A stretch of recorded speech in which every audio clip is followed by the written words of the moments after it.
හයි කොහොමද ඔයාලට හැමෝම සතුටින් පරිස්සමින් ඇති කියලා මම හිතනවා. ඔන්න කාලෙකට පස්සේ බ්ලොග් එකක් අරගෙන ආවා. අපි මේ ඉන්නේ කතරගම යන ගමන්.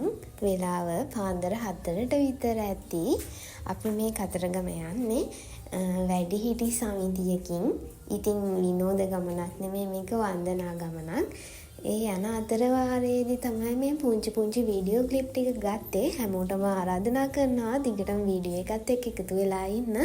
වීඩියෝ එකේ මොනවා හරි අඩුපාඩුවක් තියෙනවා නම් ඔයාලා කමෙන්ට් එකක් දාගෙන යන්න.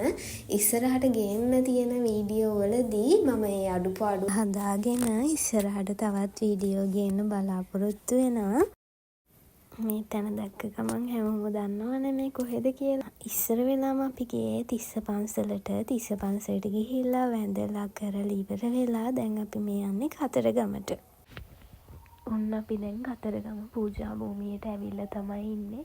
ඉතින් අපි ඉස්සර වෙලාවම මැණික් ගඟෙන් මූණත් පය සෝදගෙන පිරිසිදු වෙලා තමයි පූජා භූමියට ඇතුළු වෙන්න හදන්නේ.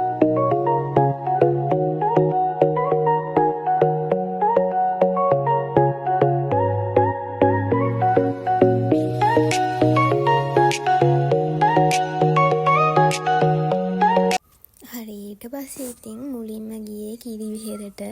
කිරිවෙහෙර වැඳලා ඉවර වෙලා තමයි අපි ඊට පස්සේ දේවාල වලට යන්නේ. ඉස්සෙල්ලම කතරගම දේවාලයට වැඳලා ඊට පස්සේ තියෙන අනිකුත් පොඩි දේවාල වලටත් ගිහිල්ලා වැඳලා ඉවර වෙලා අපි සෙල්ල කතරගමට යන්න පිටත් වුණා. ඔන්න ඉතින් මමත් පොඩි එකක් අරගෙන මණික්ගඟේ හිටපු මාළුන්ට කන්න දුන්නා. බලන්නකො ඉතින් එයාලා රෑන පිටින්ම ඇවිල්ලා උඩ පැන ඒ පොඩි එක්කනවා. ඉතින් මෙහෙම කී දෙනෙක්ගේ බඩවල් පුරවන්නද කියලා හිතා ගන්නත් බෑ.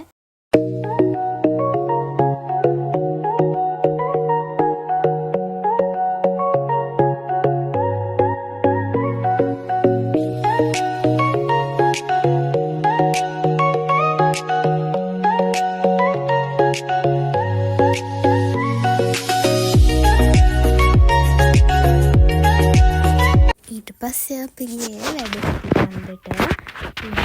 හැමෝටම එතෙන්ට ගියාට පස්සේ ටිකක් දැන් අපිත් එක ගියේ වැඩිහිටියයිනේ.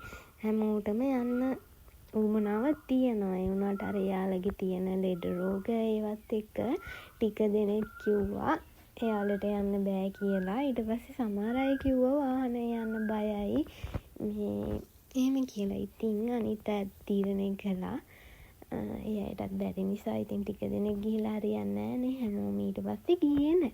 ඉතින් දැන් මේ ඉන්නේ ගෙදර එන ගමන්. ඔන්න ඉතින් කොච්චර වයසට ගියත් සමහර අය ඉතින් ගෙදර එන ගමන් සින්දු කිව්වා. තවත් සමහර අය නැටුවා. ඉතින් ඔන්නෝම විනෝද වෙවි තමයි ගෙදර ආවේ. අදට vlog එක මෙතනින් ඉවර කරනවා. අලුත් වීඩියෝ එකකින් හමු වෙනකන් ගිහින් එන්නම්.